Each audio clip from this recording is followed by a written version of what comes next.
আলাইকুম, সবাই কেমন আছেন? আমি মোহাম্মদ বিলাল হোসাইন, বর্তমানে আছি জেদ্দা কর্নিশে। জেদ্দাতে আসলাম কাজের ফাঁকে। এই যে দেখুন বিল্ডিংয়ে কাজ করি।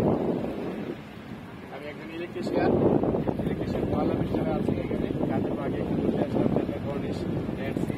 আসলে মূলত এটার নাম হচ্ছে রেড সি বা লোহিত সাগর, যেহেতু পানিটা একটু স্বচ্ছ নীল। ঠিক আছে, ভিডিও করতেছি। অনেক সুন্দর একটি জায়গা, মাশাআল্লাহ। বাতাসটা অনেক ঠান্ডা, ঠান্ডা বাতাস। একটা মসজিদ আছে সামনে, পরে আরেকটা মসজিদ আছে, ওটা একটু পানি নিচে। ইনশাআল্লাহ আমরা বাইরে